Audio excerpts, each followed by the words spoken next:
अस्सलाम वालेकुम जी। मैं हूं Shahzad Chaudhry and you watching Shahzad Chaudhry official.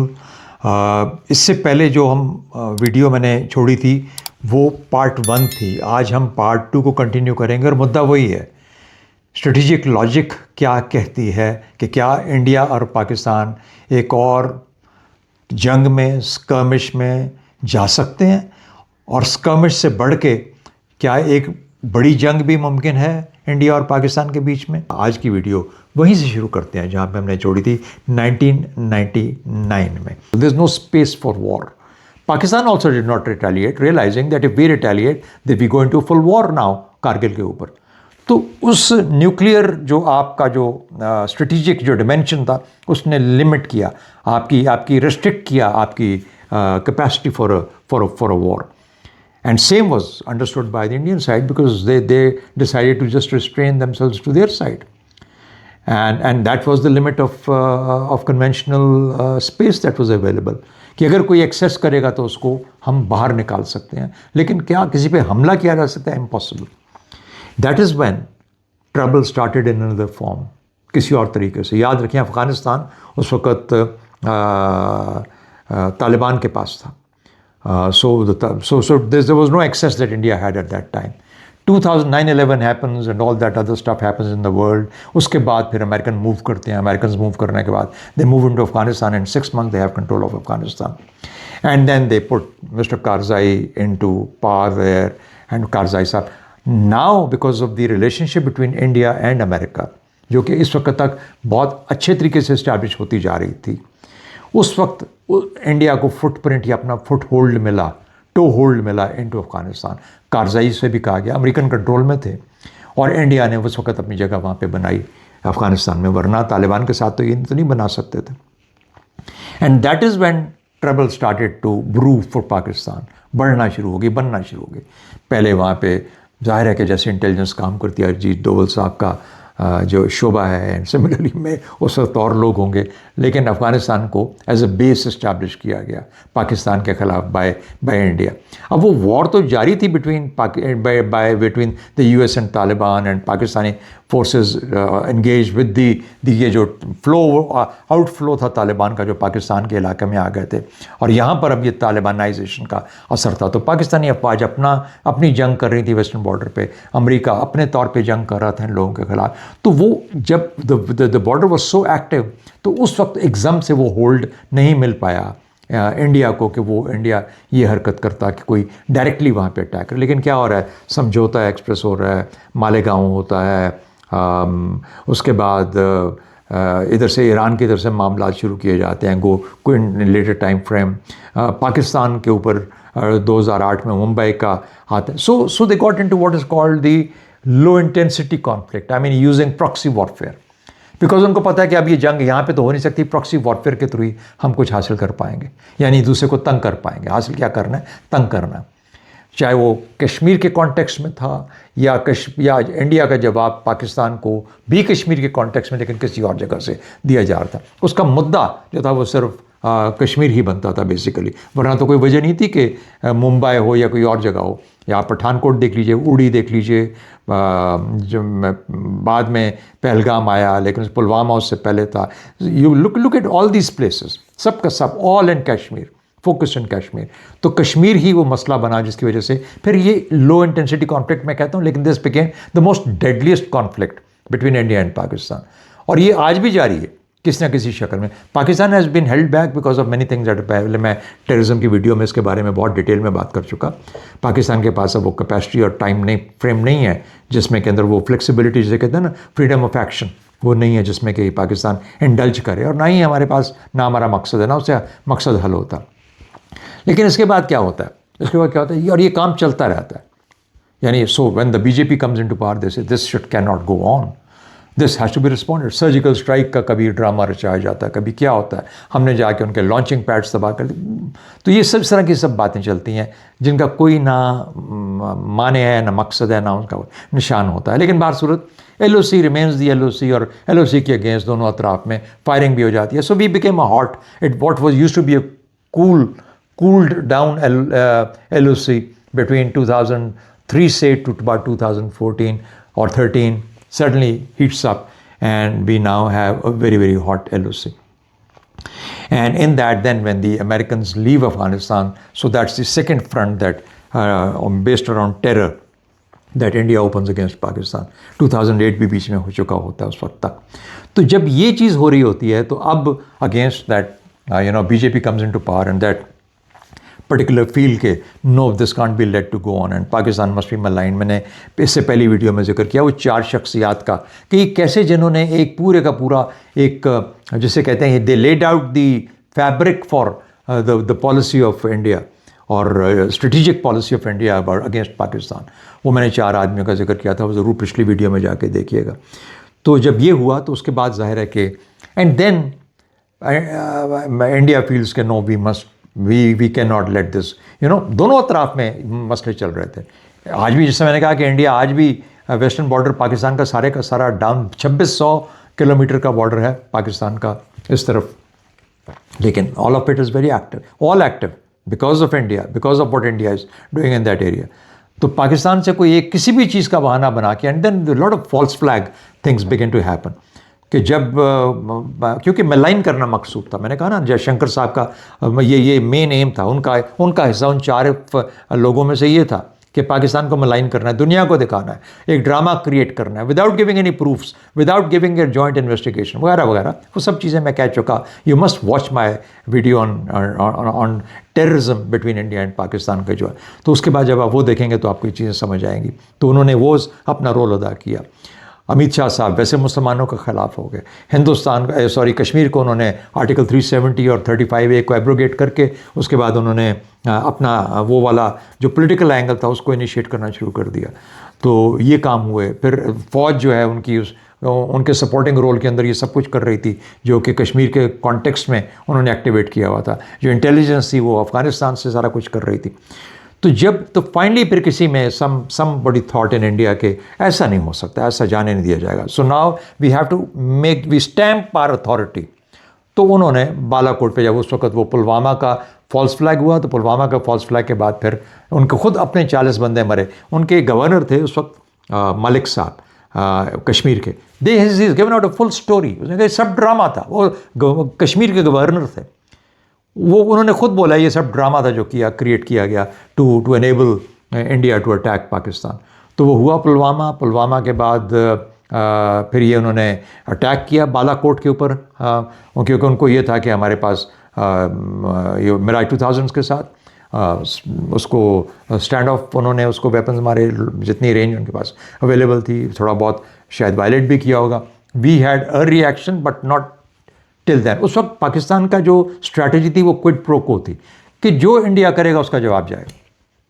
हम खुद इनिशिएट नहीं करते थे लेकिन जो इंडिया करेगा उसका जवाब जाएगा. तो उस वक्त फिर पाकिस्तान ने द वेरी नेक्स्ट डे अगले ही दिन जाके तो फिर वो किया जो कि दुनिया ने देखा. 2019 की बात कर रहा हूँ. Abhinandan got shot and I mean the Indians didn't know what had hit them. They were totally outwitted. Let me put it like that. We had a fully synchronized and networked group of aircraft, fighters in heavy numbers of course and along with other aircraft. और फिर उसको हमने न सिर्फ India की कश्मीर के अंदर उन इंडियन मिलिट्री टारगेट्स को टारगेट करने के बाद फिर just at the point of release we took it about 1500 feet away because we did not want to initiate a war. Similarly उस वक्त ये भी कहा गया. तो 2019 में एक रिस्पॉन्स किया. फिर 2025 मैंने ये इसको डिटेल में डिस्कस किया हुआ है एक और वीडियो के अंदर जो पिछले साल हुआ. अच्छा उसको भी फिर बहाना बनाया गया. ये उस वक्त तो उन्होंने कहा था और उन्होंने कहा कि हमारा रफ़ेल नहीं है इसलिए. तो ये मोदी साहब ने कहा अगर रफ़ेल होता तो यूँ होता. रफ़ेल का उन्होंने बहाना बनाया. रफ़ेल भी आ गए. जब रफ़ेल आए तो उन्होंने कहा भाई अब नहीं छोड़ेंगे. एक दिन पहले कोशिश की जो हुआ वो 4 जहाज़ों के साथ वो पैनिक में लैंड किए एट Awantipur and Srinagar. That is known to the entire world and it has been accepted and stated so and known to us and to the Indians and to you all of them. Anyway, so that happened and then therefore then उसके बाद फिर अगले दिन उन्होंने एक और तरीके से कोशिश किया. अब 108 जहाज़ गिराए उड़ाए उसको लेके आए. फिर उसके अंदर से उन्होंने अटैक करने की कोशिश की. उन्होंने अटैक किया हमारे और फिर उसका जवाब जो 4 दिन की बैटल के अंदर. अब वहाँ तक तो हम पहुँच गए हैं. यानी हमने ये फिर कन्वेंशनल एप्लीकेशन को फिर जाके शायद सोचा कि इसकी स्पेस फिर थोड़ी बहुत क्रिएट हो गई है हमारे लिए. And we got the results. उसका हमें जवाब फ़ौरन मिल गया, उसका फ़ौरन ही जवाब दे दिया गया, यानी और बड़े बेहतरीन अंदाज में जवाब दिया गया। Sorry, the deterrence stays, the deterrence is maintained, the full spectrum deterrence, it's a complete deterrence। ये कन्वेंशनल से लेकर ऊपर तक जाता है, ये सब चीज़ें उसके। देखिए कैसे लिंक होकर चीज़ें कहाँ तक पहुँची हैं। अब अगला $1 million question, so has India learned its lesson? Have they realise that there is actually no space? Have they realise कि डिटरेंस पाकिस्तान का स्ट्रॉन्ग है, अपनी जगह पे मौजूद है और ऐसे ही जवाब देगा। अब वो क्विड प्रो को भी नहीं है, अब क्विड प्रो को प्लस है, अब हम और मारेंगे। ये 2025 में इसका इजहार हो चुका। तो अब क्या, is there space for one more war? I mean India I know has found itself like once again I say outpaced, outthought and outwitted, तीनों फॉर्म्स में Indian military was found lacking, terribly lacking in this time. How many years do they need? I have a general idea, but of course, I don't know how long. It could be 10 years. उन्होंने 114 Rafale और मांगे हैं, वो जब तक बनेंगे, कैसे बनेंगे, उनका एमका कहाँ तक जाता है, इज़ इट एवर कभी फ्लाइबल होता भी है कि नहीं होता। जो उनका LCA था उसका हाल तो हमने देख लिया, दुबई के शो में हमने देखा। I don't want to downplay anything, that's, ये पायलट एरर होते हैं, ये चीज़ें प्रोफेशनल लाइफ में सब चलती हैं, it all happens perfectly fine, and it's still a very respectable military system that they have. But of course, they are behind time. Now is the time, आजकल के ज़माने में strategy time is the strategy, कि आप कितना पीछे हैं। तो मुझे यूँ लगता है कि, और मैं अपने दोस्त लोगों से भी ये कहता हूँ, अपने पाकिस्तानी मेरे जो हमारे लोग हैं, मैं कहता हूँ कि time is what is kept. You did better because you were ahead in time. You were seen as victors, clear victors, because you were ahead in time. So you cannot seem to be stopping at one place. एक जगह रुके नज़र नहीं आ सकते, ये सफ़र जारी रहना है। You have to always keep ahead of the curve. You always keep ahead of the adversary. तो अब इंडिया कितना पीछे है ये तो उनको पता होगा, लेकिन और कब उसके अंदर वो यानी, और डू वी रियलाइज और डू वी फाइंड कि नहीं यार, ये we tried so many different ways, सब कुछ करके देख लिया लेकिन कुछ बात बनी नहीं। और मेरा ख्याल है, I mean from my perspective, personal perspective, this is something where miss India and Pakistan need to stop. अब ट्रैक टू की बातें हो रही हैं, इंडस वाटर ट्रीटी का मसला है, बाकी चीज़ें की बात हो रही है, कोई वहाँ पे कुछ नारा मारता है, यहाँ से कुछ और नारा मार जाता है, हम तबाह कर देंगे, वो कहते हैं हम बंद कर देंगे, और हम भी यूँ कर वगैरह। आई मीन ये एक फुलिश जियो स्ट्रेटिजिक एप्रिसिएशन है, foolish geostrategic appreciation. You've done it many times. You really want to, it seems to me, you really want to test the uppermost limit of the full spectrum deterrence. Let's not do that. You're going to destroy each other, because this is the ultimate. I mean, when anyone, I mean, it used to be said initially when we started on this journey, तो उन्होंने कहा कि ये कैसे इस्तेमाल होगा, जिस दिन हमें ये पता लगेगा कि अब we need to use it, we will use it. और फिर उसके बाद जनरल किदवाई ने वो 4 conditions enunciate की कि this is when we are going to use our nuclear war. And remember, water is one of those factors. Economy is a factor. Blockade is a factor. Whenever you think that, or India thinks that it can launch a huge war against Pakistan, it will be a factor. So there's so many limitations that have come into play. So you want to continue on the path of a dirty, low-intensity conflict that is going on currently? You think you put Pakistan at bay like that? You think Kashmir is quietened because of that? I think you're wrongly placed. I think you're wrongly placed. I think the assessment is wrong. ये वो चीज़ें जो कि किसी वक्त एक ऐसे भड़केंगी, they will just go like this. और जब ये भड़केंगी तो फिर इनको कंट्रोल करना मुश्किल हो जाएगा। तो yes, knowing the Indian leadership, I mean, Mr. Narendra Modi is facing difficulties at this time. Somewhere he is doing all right. Bihar में उन्होंने ठीक किया, कैलकाटा वेस्ट बंगाल जो है उन्होंने किसी अच्छे तरीके से उसको, यानी ममता बनर्जी का हर, तो when you see politically, it's a mixed and perhaps a mixed to positive record. And you find the opposition, on the political opposition, because you have to have a change of heart, a change of mind to get things moving in the right direction between India and Pakistan and for the entire region. So, and the Cockroach Janata Party and the others, etc., and the voice that has now begun to emerge, कि कब तक आप हमें लोगों को बेवकूफ़ बना के रखेंगे। तो ये आवाज़ें इंडिया की आवाज़ें हैं। India has to decide which way does it want to take from here, and which route does it want, what road does it want to take from here. Because I'm telling you that Pakistan, and you've seen it, आपने 2 दफ़ा try कर लिया, 2019, 2025, and you've seen the results. Pakistani forces, alhamdulillah, are now all ready, and they continue to move because they know now. You know how Pakistan went ahead and did what it did in 2025. It's generally been spoken mostly. I mean, I can't go into the details of everything. तो अब ये है कि अब भाई अब छोड़ दो इस चीज़ को, सब कुछ तो ट्राई करके देख लिया, हर चीज़ आपने करके देख ली। मेरा अपना ख्याल है कि it is better that we now change the paradigm of our interaction, paradigm of interaction. और पैराडाइम ऑफ इंटरेक्शन उसी वक्त चेंज होगा जबकि जहन बदलेंगे, लीडरशिप बदलेगी, नफ़रत की दीवारें गिरेंगी। ये जो आपके दिमाग में वैनम और हेट घुसा हुआ है, इसको आपको रोकना पड़ेगा। आपका सवाल जायज़ है। अब अगर आप इस मौके पे मुझसे पूछें कि इस बहस के बाद मैं क्या समझता हूँ कि क्या पाकिस्तान और हिंदुस्तान में एक और जंग मुमकिन है। हमने तारीख़ देख ली, हम यहाँ तक पहुँच गए, हमने देखा कि कैसे स्ट्रेटिजिक थिंकिंग इवॉल्व होती है, स्ट्रेटिजिक एनवायरनमेंट इवॉल्व होती है, और कैसे स्ट्रेटिजिक लॉजिक अगला जो कोई ऐसा इवेंट होता है उसको जन्म देते हैं। तो मेरा अपना ख्याल ये है कि देखिए, मैं अब आपको बिल्कुल कट एंड ड्राइड चीज़ें बता देता हूँ जो मेरी समझ है।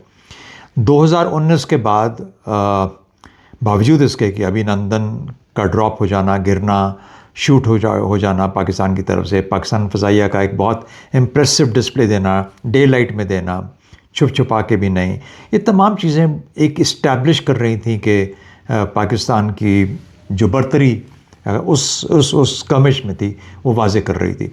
लेकिन उसका चूँकि एक अंडरस्टैंडिंग इंडियन सोच में, लीडरशिप में ये थी, या शायद उनकी एयरफोर्स में भी, कि रफ़ेल हमें नहीं मिले। अभी अगर रफ़ेल होते तो हम F-16 का मुकाबला बेहतर तौर पे कर सकते थे, क्योंकि उनके पास Su-30s थे और बड़ा अच्छा कैपेबल जहाज़ है। Mirage 2000 equally capable. तो जब इस किस्म के प्लेटफॉर्म्स थे और वो प्लेटफॉर्म्स मौजूद थे, उसके बावजूद अगर इस नतीजे पे पहुँचे थे कि हमें रफ़ेल्स की ज़रूरत है और रफ़ेल होने चाहिए, तो 12 रफ़ेल्स कॉन्ट्रैक्ट हुए और कॉन्ट्रैक्ट होने के बाद वो मिल भी गए। इसके बावजूद ये सब कुछ हो गया और 2019 के बावजूद 2025 हुआ। That means it should have settled there ना 2019 के बाद कि यार ये गालिबन हम दोनों साइड्स बराबर हैं, और कहीं ना कहीं पे उनको एज है, पाकिस्तान को कहीं ना कहीं पे हम बड़े हैं, हमारे पास इकोनॉमिक पावर ज़्यादा है, स्टेइंग पावर ज़्यादा है वगैरह, लेकिन उनके पास टैक्टिकली शायद वो ज़्यादा उनकी सोच बेहतर है। लेकिन it didn't stop there. 2025 India again tried now with Rafales, और जो 2025 में जब रफ़ेल के साथ ट्राई किया तो फिर एक और रियलिटी ने अपने आप को इस्टेब्लिश किया। वो रियलिटी ये थी कि अगर हम इतनी बड़ी तादाद में भी जाके पाकिस्तान के ऊपर हमले करते हैं, उनके ऊपर डायरेक्ट अटैक्स करते हैं, और पाकिस्तान फिर भी उसका जवाब देता है, दूबदू जवाब देता है, फ़ौरन जवाब देता है, उस कर्मिश में जवाब देता है, एक ऐसे फॉर्म में देता है जहाँ पर कि दुनिया अब उस कॉम्बैट को पढ़ना चाह रही है, सीखना चाह रही है, देखना चाह रही है। पाकिस्तान के पास कितनी एयरफोर्सेस दुनिया की आ रही हैं टू बेसिकली अंडरस्टैंड कि पाकिस्तान एयरफोर्स ने जो अपने आप को अप्लाई और एम्प्लॉय किया तो किस तरीके से एम्प्लॉय किया। How did they outsmart a very large force on the other side and a very smart force on the other side, smart in terms of at least how they were made up in numbers as well as in quality of aeroplanes. Rafales से, Mirage 2000 से, Su-30 से, MiG-29 अभी भी उड़ रहे हैं उनके पास। उसके बावजूद पाकिस्तान एयरफोर्स ने वो क्या तरीका अपनाया, वो क्या टैक्टिकल इनोवेशन और ब्रिलियंस थी, और क्या सिनर्जी थी, और किस तरीके से एक नेटवर्क किस्म की एप्लीकेशन थी जिसने कि उनको ये रिजल्ट्स दिए, जो कि जाहिर है कि इंडिया उनको हैंडल नहीं कर पाया, समझ नहीं पाया। तो ये भी एक इस्टेब्लिश रियलिटी है। लेकिन अगर 2019 के बाद 2025 हो सकता है, तो क्या 2025 के बाद कुछ और भी मुमकिन है? मैंने आपको इशारा दिया कि 114 जहाज़ों का एडिशनल रफ़ेल्स का इंडिया एयरफोर्स ने, खैर उनके वो नंबर्स भी कम हो रहे हैं, स्क्वाड्रन्स कम हैं, they want to adapt their numbers et cetera, they think they have a two front situation, China उस तरफ है, इस तरफ पाकिस्तान है। रिमेंबर दी मेन जो हमारा जो हमने जहाज़ इस्तेमाल किया था, जो प्लेटफॉर्म था, वो तो चाइनीज़ था ना, जो हमने 25 में इस्तेमाल किया।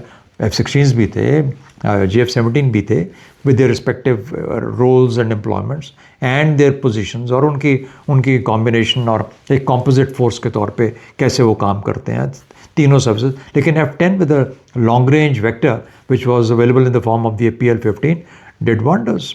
सो ऑब्वियसली ये सब कुछ हो चुका। तो चाइनीज़ का अपना एक बॉर्डर है उन इंडिया का चाइना के साथ, उधर वो उसी किस्म की थ्रेट है, and they will obviously know कि पाकिस्तान ने कैसे उसको एम्प्लॉय किया है, और इधर से फिर पाकिस्तान है, और पाकिस्तान खामोश भी नहीं बैठा हुआ, आगे चलता जा रहा है और चीज़ों को इंडक्ट भी कर रहा है, उनको और इनोवेट भी कर रहा है, रिफाइन भी कर रहा है, उन तरीक़ों की जो सिनर्जी लाना होता है वो भी सब कुछ कर रहा है। इसके बावजूद क्या एक और जंग हो सकती है?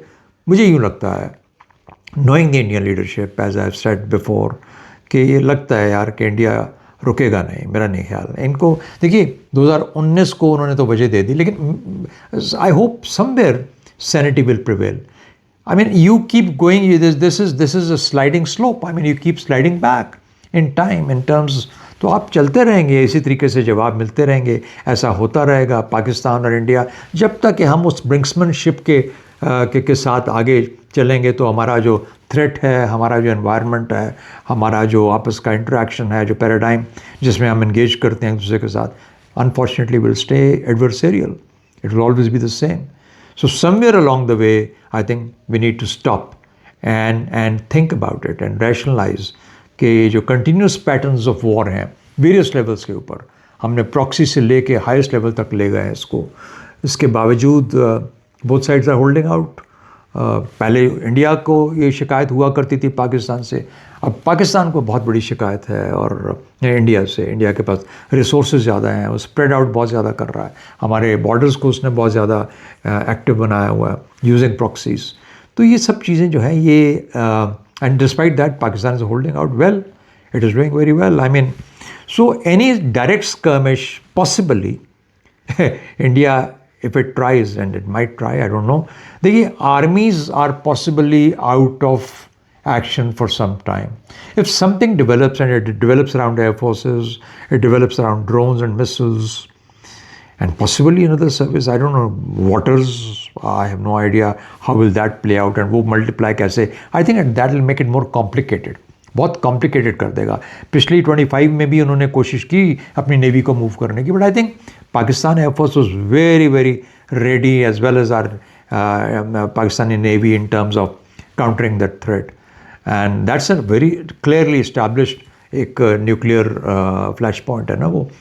इफ़ यू ब्लॉकेड और अनेबल्ड और don't permit trade to come in to Pakistan, और तो आजकल तो हालात भी ऐसे बने हुए हैं। आई थिंक इन हालात के अंदर हर कदम बहुत सोच समझ के और फूंक के लेना चाहिए, इंडिया को भी और Pakistan. Pakistan is going to defend, there is no doubt about it, I can say that with absolute clarity.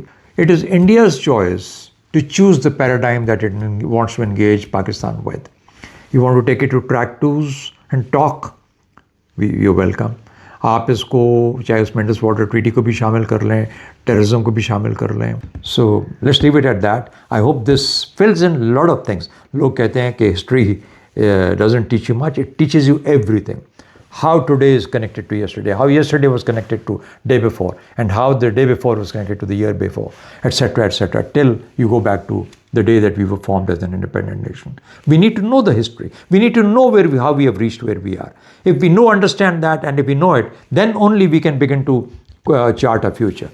And that's an area that I want my listeners to understand. मेरे सुनने वालों को समझना चाहिए. Thank you very much. Thanks for watching.